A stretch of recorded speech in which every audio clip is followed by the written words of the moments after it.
Welcome back to Beyond the Buckets. I am happy to have, all the way from Melbourne, Australia, Luke Bobilak. Welcome to the program, man. I'm excited to have you on. Good morning, mate. Thanks for having me. Really appreciate it. And it's Friday afternoon here, but Saturday morning for you. So thank you for waking up early to jump on the show.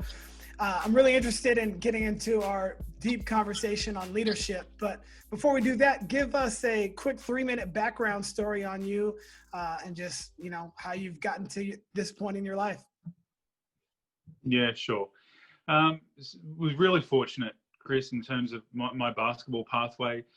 So coaching here in Australia, had a wonderful opportunity initially to spend a couple of summers with Coach Lute Olson at the University of Arizona, working camps and being around the program, and that turned into a much longer relationship and a much more important relationship for me with Coach Olson and with the staff that were initially there when I visited the first time. So, developed really strong relationships with Josh Parsner, Kevin O'Neill, and a whole range of other guys, from that, that have their basis in the real heart of Arizona basketball. So really fortunate in that respect that those experiences took me to a whole range of different pro work here in Australia, both in the men's professional league and the women's professional league, with our national teams here in Australia at a whole range of different levels, and then found a really nice a spot in high school basketball, which is where I love to teach the game.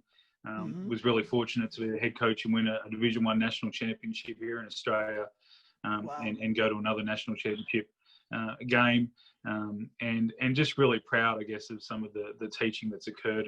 And from there, I also have a background in educational leadership, currently working in the leadership space with a whole range of organisations and sectors. So fashion, technology, agriculture, a whole range of leaders in terms of how they can be more effective, and also working with government here in Australia in a role building relationships so we can find money and finance large-scale projects. So a really diverse background, but I'm really grateful that all of it has come from my origins, if you like, in basketball, and really privileged and grateful for the people that have contributed to that along the way.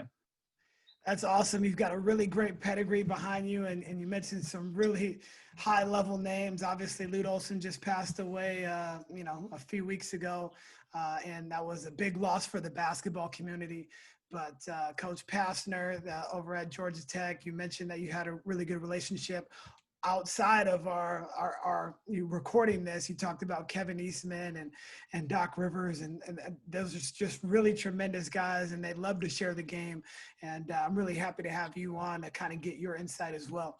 Tell me a little bit about you going from basketball coaching to more leadership training in multiple sectors, like you mentioned, in the fashion or the government industry or basketball coaches. Where did that come from, going from hoops to just, helping leaders be better leaders? Yeah, it's a good question. And I think the thing we all know as coaches is that all of those skills are transferable, right? And when we teach the game really well, when we value teaching over coaching and we do it really well, the things we teach our players, the things we teach our athletes and our assistants, our staff, aren't limited to the game and shouldn't be limited to the game. So for me, it was a really natural progression. I essentially, it was as easy as me, getting a phone call one day from a colleague who said, "Can you come and sit in?" He was working in the leadership space. I said, "Can you come and sit in and give me some feedback around the way that I'm kind of presenting to people?"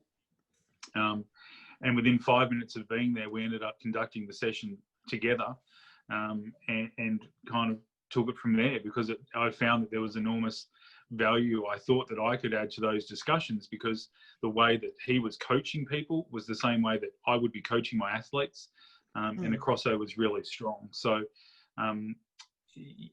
I think there's a real passion for all of us that are in the game and love the game to not necessarily coach the game, to not necessarily talk about basketball, but innately to talk about leadership and to be really effective in that area. Right. Ironically, there's coaches in all industries now. You just think about business, you think about obviously sports, but there's SAT coaches for those people in the States, ACT coaches, there's coaches to, you know, hone your vocal cords. And it just makes a whole lot of sense for there to be more qualified coaches, you know, actual teachers. To your earlier point, it's so very important that people are teaching rather than telling. And I think your term was teaching over coaching, right? What a beautiful term! What a beautiful term that is. And that's really what coaches are. We're teachers, and the really high level ones can really get the most out of their, out of their predecessors. And here's the thing, man, right? The value comes in the credibility and the content and the discipline knowledge, right? So there's, for me, there's two areas when we talk about this leadership and teaching space. One is my content knowledge. So one is my ability to know, if we put it in a basketball context, one is my ability to be able to talk about the game. What do I know about basketball? The second aspect of this discussion is the pedagogy, my ability to instruct and to teach. Am I effective in my communication, in my feedback, in all of the scientific elements of being a really great instructor? And I actually, you know, and the people that I talk to, I'm lobbying right now for us to even change some of the terminology. You know, I think the word coach is a really outdated kind of paradigm. I want coaches to be directors of learning. That's what I want, because that's what they do, right? So there's those two big spheres, and I reckon what we see in a large number of examples is that coaches or teachers or instructors that have one of those skill sets in a really thorough way, but not necessarily the other. And you often see this when you have former players that step into the coaching realm straight away. They have huge basketball knowledge, but they don't have great capacity to teach the game. Now, I'm not going to say to you that one of those is more important than the other. If I'm a math teacher, I've got to have huge mathematical knowledge, but I've also got to have huge pedagogical knowledge. I'm not going to say that one's more important than the other, but what I am going to say is if I don't have one of them to a fair degree, I'm not going to be real effective. Right. And the other element there too, Chris, is about, you know, there's a whole lot of science in this discussion, and there's a gentleman by the name of John Hattie. Professor Hattie works here in Melbourne in Australia, originally from New Zealand. He's an educational researcher. He's one of the world's foremost educational researchers. And John, quite a few years ago now, published some work around what's called effect sizes. What do teachers do to get bang for their buck when they're teaching? Yeah. And one of the really high scoring criteria, one of the really high scoring strategies was around almost double what you'd expect in terms of annual productivity out of our students, was around teacher credibility, teachers being credible. You know, and it just makes sense, right? You put a coach, you put an instructor, you put a teacher in front of a group of athletes, student athletes, and those kids don't see them as credible, that's going to have an impact on their learning. Yes. What do you think makes a credible coach or teacher? Yeah, there's a lot of elements, and I know John in his research, you know, talks about what they are, but there's a couple of things that really stand out to me. One has to be discipline knowledge. One has to be instructional knowledge. I think one has to be the immediacy of feedback and response from a coach or a leader or an instructor. How quickly are they able to respond? I think one of the elements has to be about relationships and the strength and growth of relationships and their capacity to do that in a really safe and respectful way. You know, and I think one of the elements, and whether it fits in credibility or not, has to be about role modeling. It has to be about, you know, student athletes seeing, or students or employees seeing their leaders do the expectations, not talk the expectations, embody the values of the organisation. And you know, whilst there's 100 things we could bundle in there, I think for me they're probably the standouts. Right. Are you familiar with Michael Lewis at all? He's an author. Yeah, a little. Yeah. He has a podcast against all the rules, and he's talking, and he's under Malcolm Gladwell and that whole crew. But Yeah. he has a whole podcast based on coaching, and so he goes into these different walks of life and just sees what the dynamics of a really good coach are.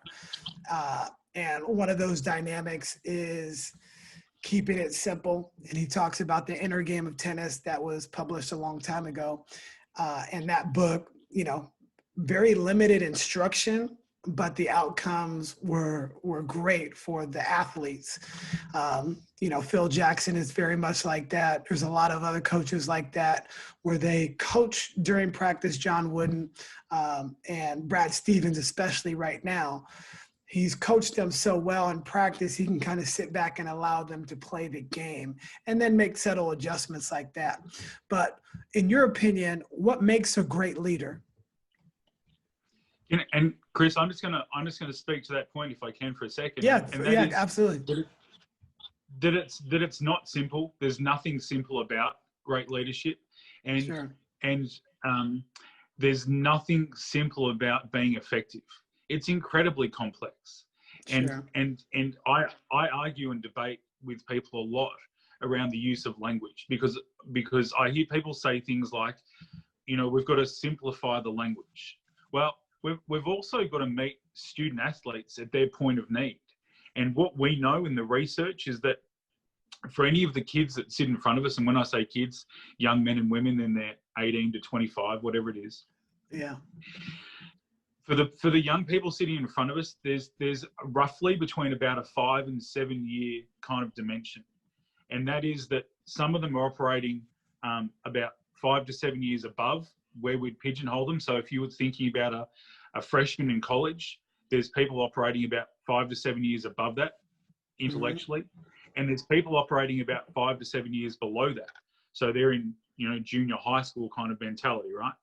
Sure. And capacity. So if all of our work is about toning down the language and simplifying the language, we're actually missing a whole lot of young people on that spectrum that are able to engage. So Sure. For me, the work is not about simplifying the language or keeping it simple. Not that I'm going to argue with the guys that you managed. And I think Coach Stevens mentioned, and Coach Stevens is a wonderful example of this. You're right.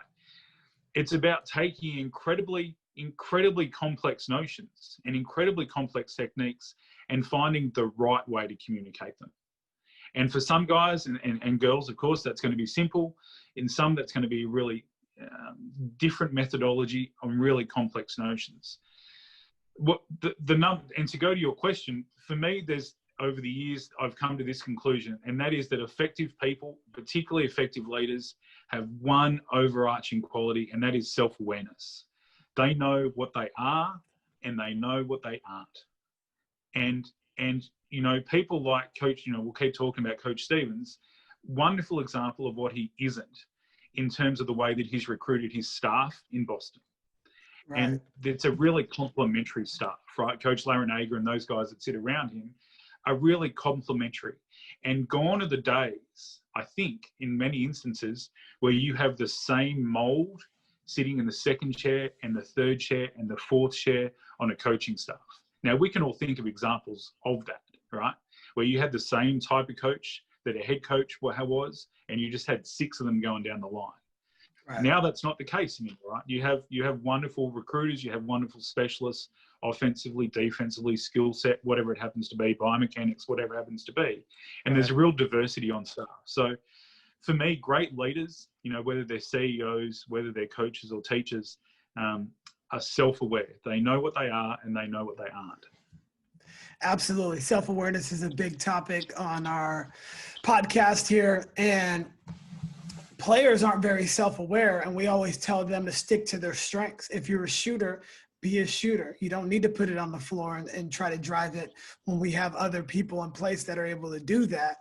And that is the same thing as a coach. I remember when I first started coaching 16 years ago or so, I think it's my 16th year at coaching at the high school level.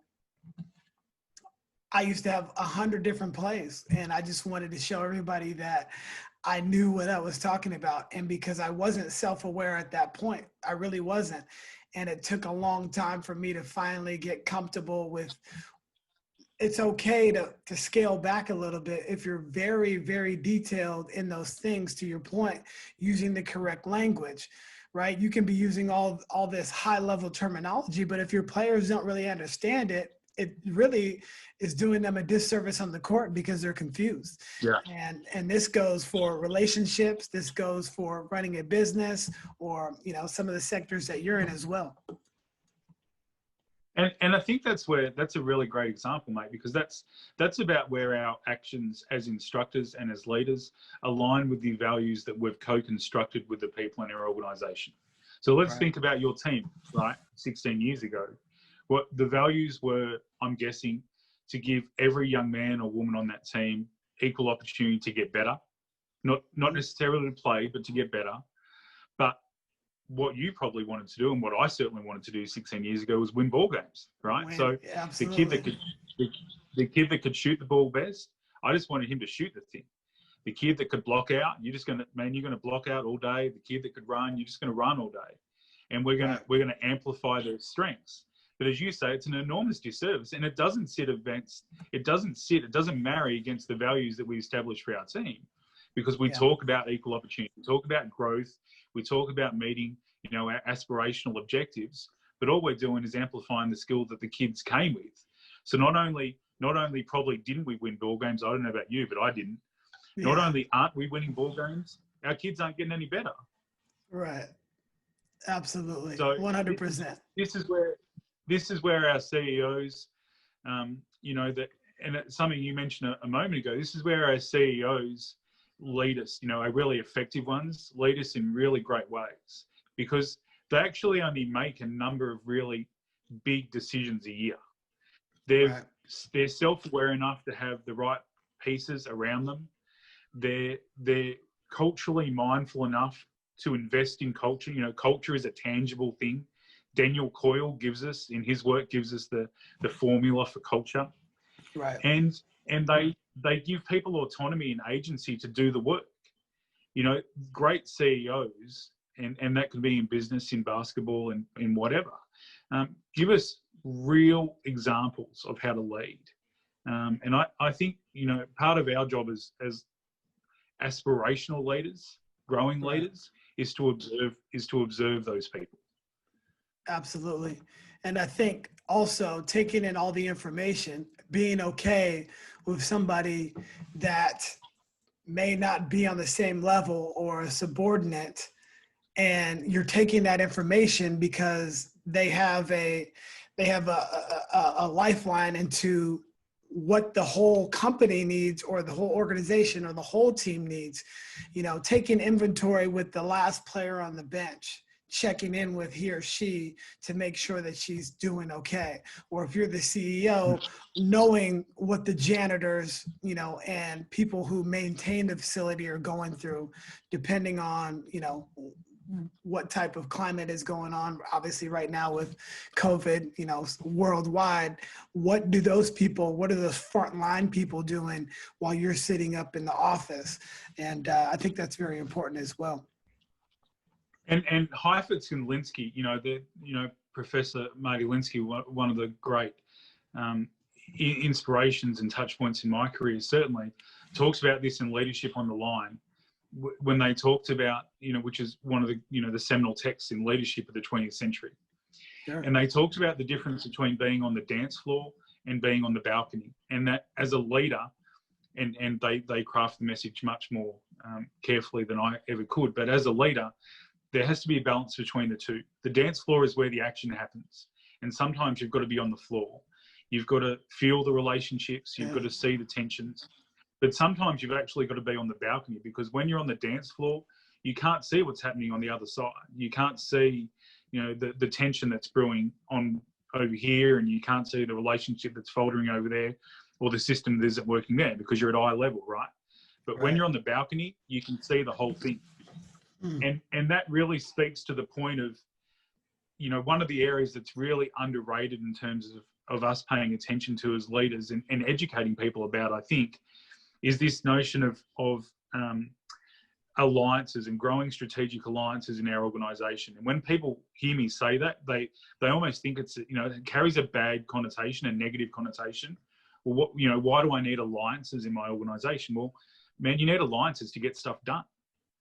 So, you know, we talk about this continuum of alliances, of teams within teams, Right. you know, going from this really transactional end, which is you help me get something done, I get you help me get something done, Yep. to this much greater shared value. You know, there's almost a tribal kind of sharing of beliefs that we see in teams all the time at the other end of the spectrum. But that's where that sharing of alliances, that collegiality, if you like, is really important in achieving outcomes.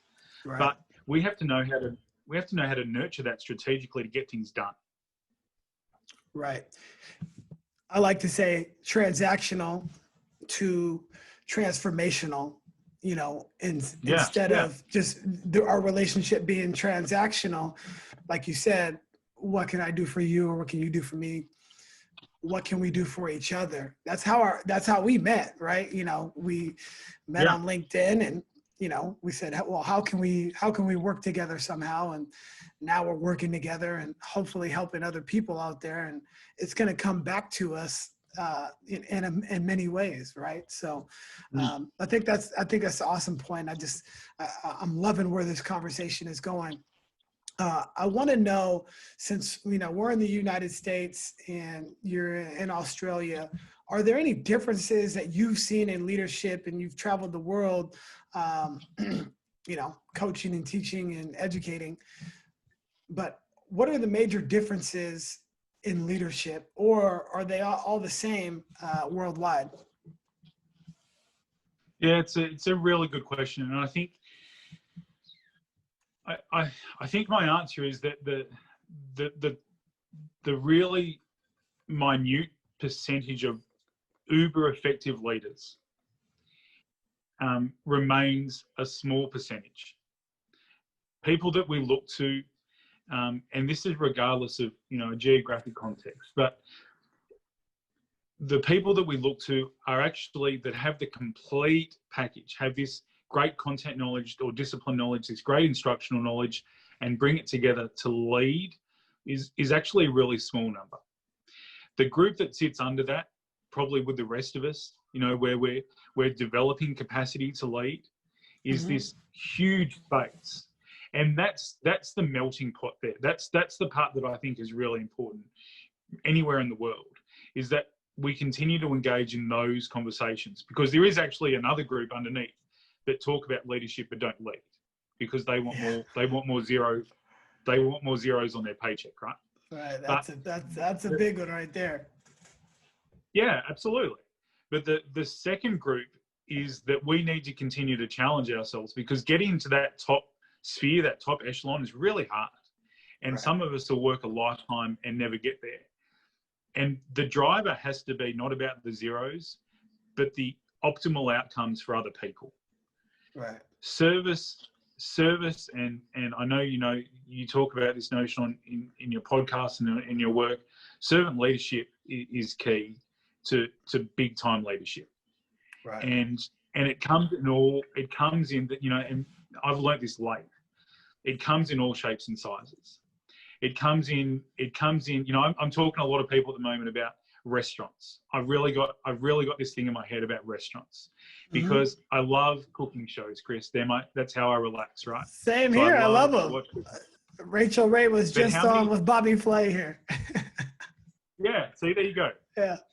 But how many times have we watched Top Chef, right? And we've seen people with amazing creativity, amazing capacity. But you watch them interact with people, you watch them lead people, and I don't know about you, but I think, oh man, they're awful. They can't lead. Yep. So imagine all of those different contexts, and this is where we need a greater appreciation. We've got to stop looking just at sports coaches and just at politicians. And I think, you know, the thing I would say to answer your question is that in the States, you guys do an amazing job of this. Could be better. You do an amazing job of this compared to the other places I've been. And that is, you hold up your military leaders and their experience and really respect and recognize it. Sure. And I think more and more, you're seeing, people like Dempsey playing a part in the leadership discussion of organisations, taking his experience from the Joint Chiefs and transitioning it into the private world, not for financial gain, for real people gain, making people's experiences and lives better. And I think, you guys have done an amazing job at that. And I think, the rest of the world, I think, is lagging behind in recognising, what's more important than military experience in terms of genuinely leading people. What could be more immediate in terms of generating responses to crisis situations than military experience. So, I think you guys have done a great job at that. But as I say, for all of us in that, presumptively, for all of us in that second kind of tier, we need to keep looking at the people that run our restaurants, the people that house that run our ER departments in our hospitals, that run our schools, our great cleaners, whatever the industry is, people are leading. And we've got to pay more attention to the great strategies that are happening there. When you go in an office building in the morning, it's not just clean. Like, it hasn't just happened. There's a strategy in place to make sure that the 70 floors of your building have all been cleaned by the time you get there at 6 a.m. How has that happened? Absolutely. So there's enormous strategy in everything. And like I say, I was really naive to learning and appreciation for all of those areas. I was really arrogant about it because I was so fortunate to spend so much time with, people like Coach Olsen. So you look at basketball coaches as great leaders. Well, man, everyone has that capacity. We just got to build it in each other. Right. There's so many great leaders, like you mentioned, and it is a small percentage actually, but there are so many because the world is so big. Think about Steve Kerr or Pete Carroll. They go to each other's practices or sit in each other's meetings so they can learn how to lead more. Or they go meet with Warren Buffett to see how he leads his organization. And that's, I think, what is missing, the thirst for people to find people that are doing it really well at a high level and seeking out those individuals to go see what their leadership style is like, to take one or two things from each one of those. That's what we would do in a coaching clinic, right? We're not going to steal all of Gino Auriemma's stuff, right? Because we can't do what he does. We have to do what we do, but we might see something that we can identify with, and now we can implement it into our group, our team, our business, and make it better. And I think you hit on, like, that's where people are really missing the point. Like, you have to seek out this sort of information because good, strong leaders are okay with bringing you into their organization because they're comfortable, to your earlier point, self-aware that, hey, this stuff that I got is just what I can do, but I need to help somebody else out as well along the way. And great leadership embodies that. And I think that's, I go back to the work of Daniel Coyle when he talks about, the tangible nature of culture, allowing people to be vulnerable, but allowing them to build safety in the community that is your organization, but only doing that in a way to move towards a purpose. So, that first stage of vulnerability is so hard, allowing people to be vulnerable in your organization. And this is where in business, a lot of the time, my experience has been that we only encourage people to be vulnerable so we can reprimand them. We can't do that. That's not the point. Sometimes there's a place for that, of course there is. But in the vast majority of instances, we should be allowing people to be vulnerable so we can coach them, so they can be more effective, so they can find an intrinsic motivation to want to do their work better. So, Coyle's work is really powerful, and I think there was a Harvard study quite a period of time ago now that talked about the turnover of organisations, the Fortune 500s, 700% or some phenomenal number over a decade for organisations that really tangibly built culture, that spent time investing in culture, not as a concept that lives in the land of nice where we all kind of hold hands and close our eyes and sing a song, but the really tangible elements of building effective culture. And I think if leaders in any organization, in any industry or context, pay attention to that, it's going to contribute to their bottom line. Right. Not only are there all these wonderful benefits in terms of the people in their organization, it's going to contribute to their bottom line. Sure. So, this is where I say it's incredibly, leading people isn't rocket science. It's so much harder than rocket science. Man, I've never been an astronaut, right? But I'm guessing that when you sit in the shuttle, you press a button on the computer and the engines start, and then hopefully the computer works and you guide the thing to where you got to go. You got to go to the moon. When a young person comes into your office, Chris, because they've got a problem, there's no button to push. There's no manual. You're negotiating real life people, and every single person comes to you with a different formula. Right. There's no formula to press the button and start the engine. It doesn't exist. It's so much harder than rocket science. So would you say it's more of an art rather than a science? Leadership? Yeah, man. I don't know. I just think it's hard. I don't know what it is. I don't know how to label it. I just think it's real hard. Yeah, for sure. I want to take a little high-level overview of a couple of different things. Talk to me about agitating and aggravating. What's the difference?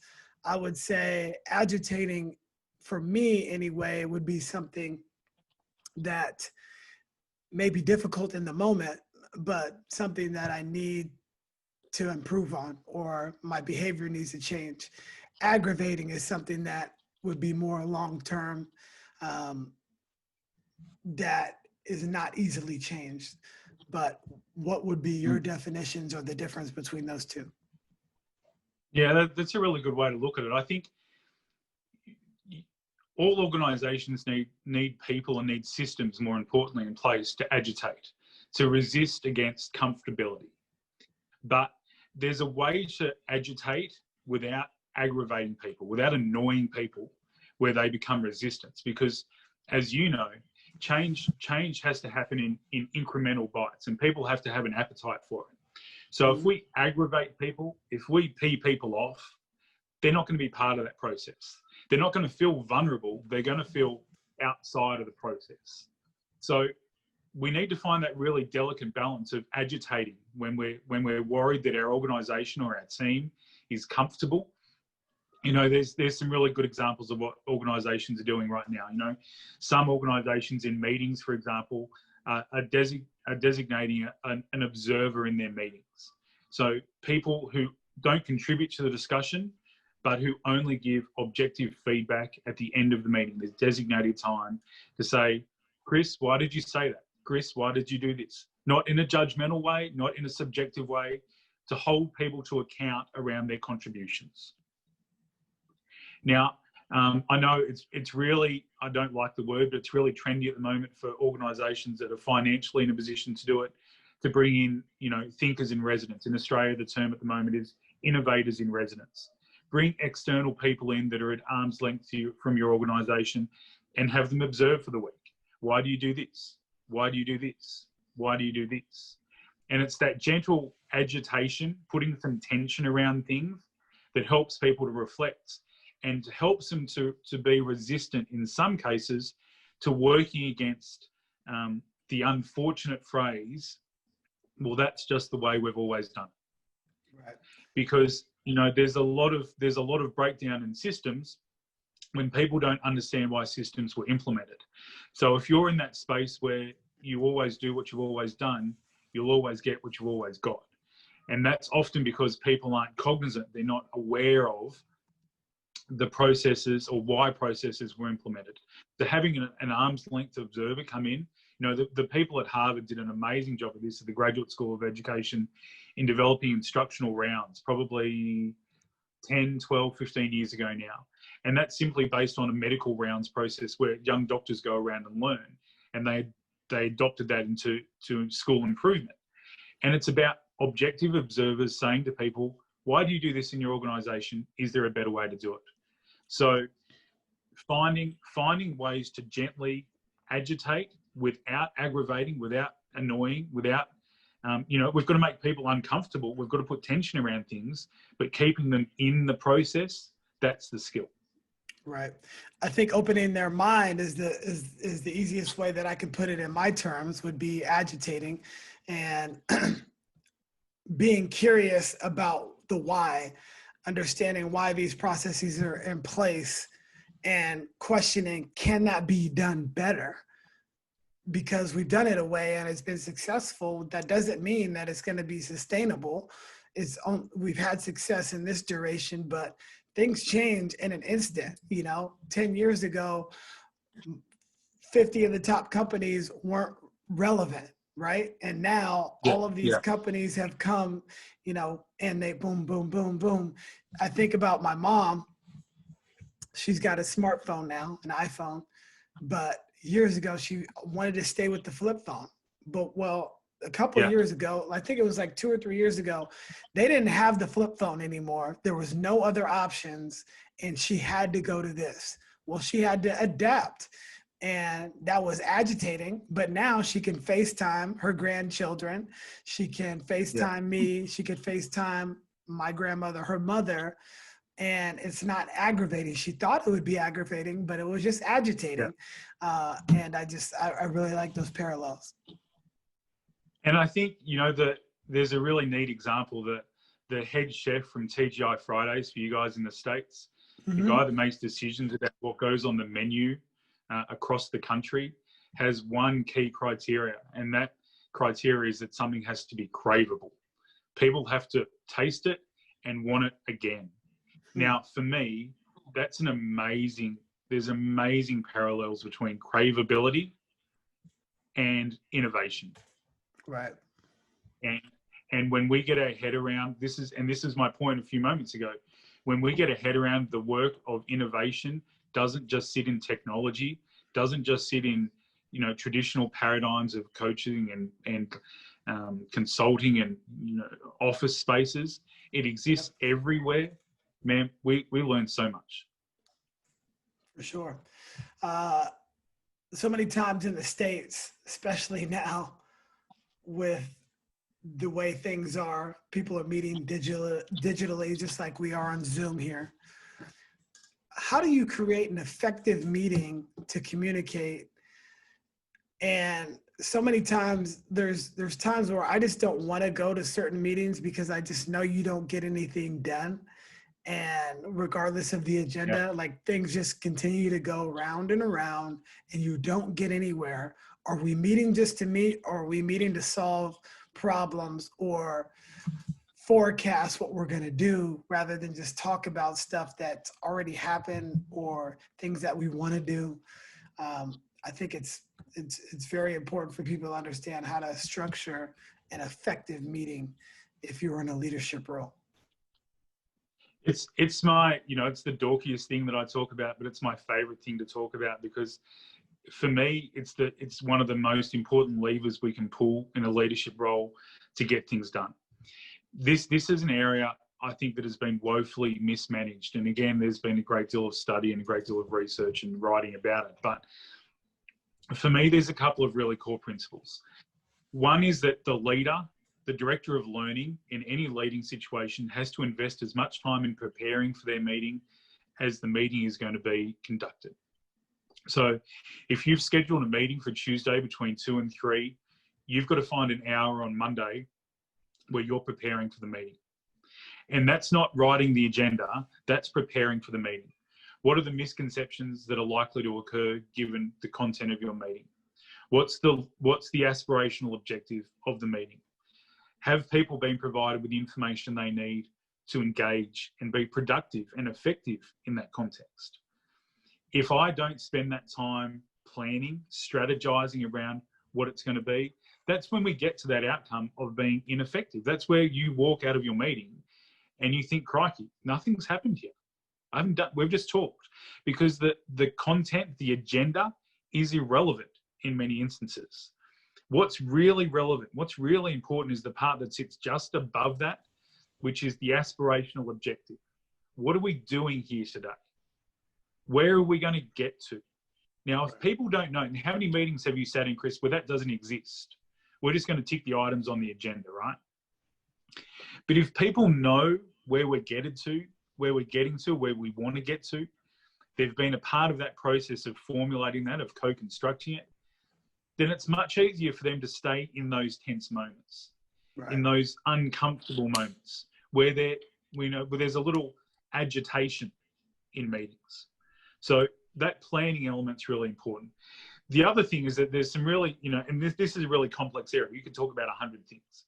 Mm-hmm. One of the things I always do is ensure that somebody's responsible for people's involvement in the meeting. So if I'm chairing a meeting, for example, then I'll nominate somebody else to make sure that, excuse me, and make sure that everyone's contributed. So we have a rule that says nobody speaks twice until everybody's spoken once. So around the table, everyone has to engage in the process before anyone can go a second. We have a pause button on the table, for example, where if the level of discussion is too complex, it's too confronting for people, whatever it is, anyone in the room can hit the pause button and everyone has to stand up and leave the table for 2 minutes.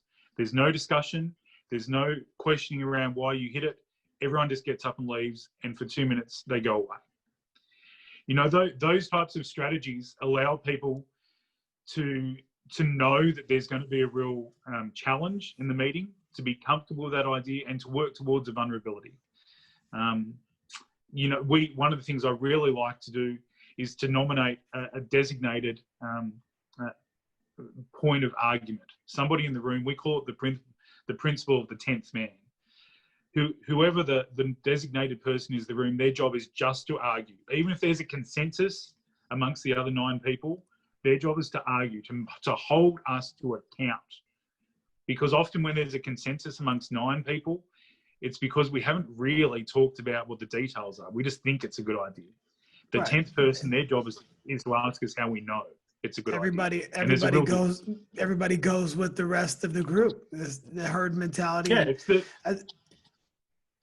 the theory of group processes. It's a real thing, man. Right. A lot of people have made their way on TV by being that antagonist, especially in the States.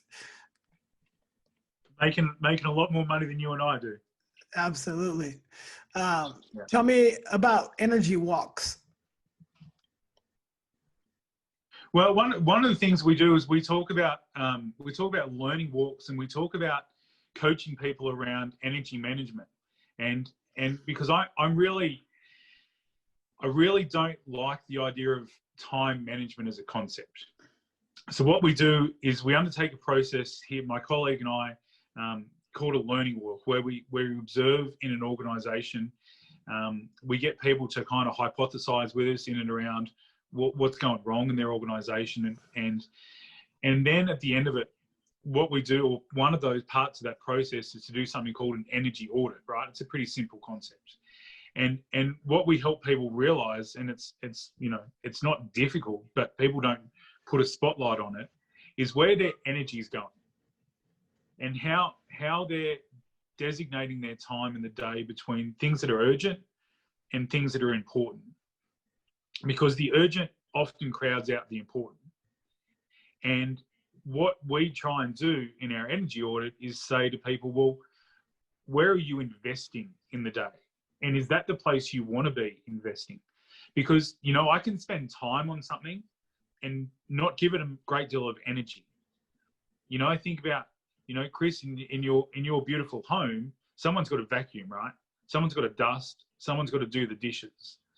I can do all of those things. I can stack the dishwasher, and it can take my time, but it doesn't get my energy. It doesn't get my attention necessarily. So where is my attention? What's my attention focused on in those times? Yep. So what we help people to do and to think about is the difference between time management and energy management. We help them to recognize the difference, I hope, between the urgent and the important, and then to strategize around, well, what do we do from here? If I know I'm spending all of my time on stuff where my energy should be, maybe we should find a better balance for that. Right. What are some ways that people find better time management if they are very busy? Yeah, it's a great question. And it's It's a really hard, and there's some traditional measures. People start journaling more effectively. People start prioritizing more. There's a common misconception. There's a lot of writing about this, Chris, but the notion of setting a priority list for the day, by definition, priority means one. But how many priorities do we set for ourselves a day? Well, I've got 7 things on my list. Well, not all of them can be priorities, right? I've got a priority. I've got one thing that I've got to work towards. And when I recognize that really simple concept, it's actually pretty liberating, because I've got this stuff that I can spend my time on, but my priority for where my energy has to go, it's just on one thing. I can get that done. We talk to people a lot about accessing the technology that helps them. Now, this isn't an area that is not a strength of mine at all, but putting people in the right connections and the right relationships for them to ensure that how they're spending their energy and how, in some cases, they're spending their time is as well supported by the technology that we have available to us as it could be. So there's a whole lot of really, I don't think this is one of the more complex areas of leadership or of supporting better people to be more effective leaders. I actually just think it's an area we don't pay attention to. And, that's really obvious to me. Working with tech companies, working with, leaders in the fashion industry, for example, people that aren't, that don't have, and there's a million ways to do it, but people that don't have a designated response time to their emails, for example. So I was working with one leader last week who was responding to her emails as they came in during the day. Now, for some of us, that's fine. For her, that meant she spent the entire day getting to her emails. So when the office closed at 6 p.m., she was working from 6 till 11, getting the work done that she should have been doing, because stuff that was generated during emails during the day is what she was doing. So now and again, this is really simple. She's trialing, she'll respond to emails between 8 and 8:30 in the morning and 4 and 5 in the afternoon. And the rest of the time, unless it's flagged urgent by her assistant, she's not touching. And that's because those energy management strategies, and they sit with our time management strategies, allow us to put our energy back where it should be. It allows her to build in, so during her day now, she was trying to do professional reading. I tell all of the people I work with, you got to do some 10 minutes professional reading minimum a day. That's not just listening to a podcast when I'm cycling in the morning. You got to read something, be engaged in something. You can listen to a podcast, absolutely, but you've got to pay attention to it. So you've got to find 10 minutes in your schedule. So, she's replacing some of that emailing time with what we call a call log, making strategic calls to people in her alliance group we talked about before, and professional reading that just wasn't getting done before. Wow. So great points. I love them all. I'm not sure if you know who Coach Mike Neighbors is for Arkansas University. He used to be with the women's team at University of Washington, but he's got this really great concept, and I'm going to use it so much that maybe somebody will say it was my concept, but it's definitely his, of touch once. And so the easy things or the easy tasks that you have during the day, you only touch them once. So for instance, he has the same socks, every color, the same socks in white and black. And then he has his dress socks too, but he doesn't want to have to pair them up. So he just has his drawer with the socks, and he just grabs 2 and goes. So when he's doing his laundry, he doesn't have to worry about, I need to pair these exact socks up. Or if I'm doing a dish, and you mentioned that somebody's got to do it. Sometimes I do it, mostly my wife. But when I do it, I don't want to touch it twice. So after we're done, I'm going to rinse it and put it in the dishwasher so I don't have to pick it up a second time. In regards to the emails, the ones that you can respond to, a quick one, hey, what do we need for this week at, I have a company called Splash Lab.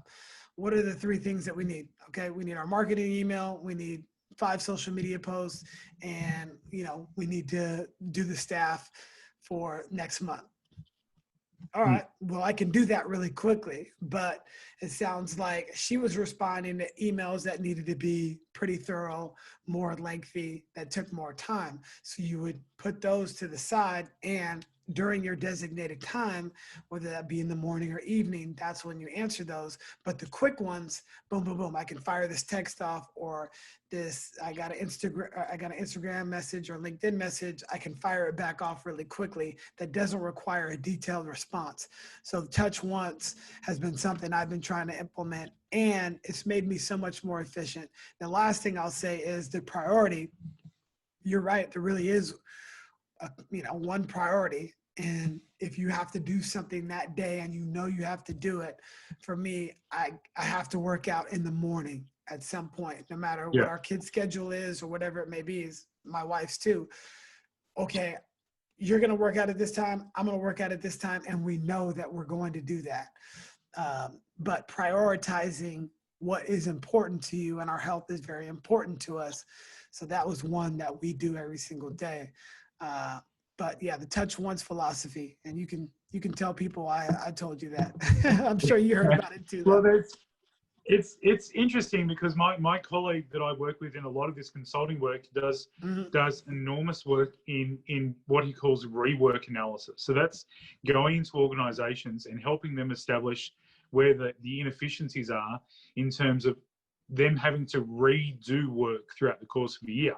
Now, for some organizations, and that's mostly because they don't have systems or processes in place, effective systems or processes. But for some organizations, Chris, that's hundreds of thousands of dollars worth of rework that's occurring where their business could be more effective. And they just don't know it. And again, it's because there's nothing overtly innovative about that discussion. It's that we don't shine a light on it. And sometimes we get so deep in the mud that we don't shine a light on it because we can't be vulnerable or safe enough in our organization to expose it.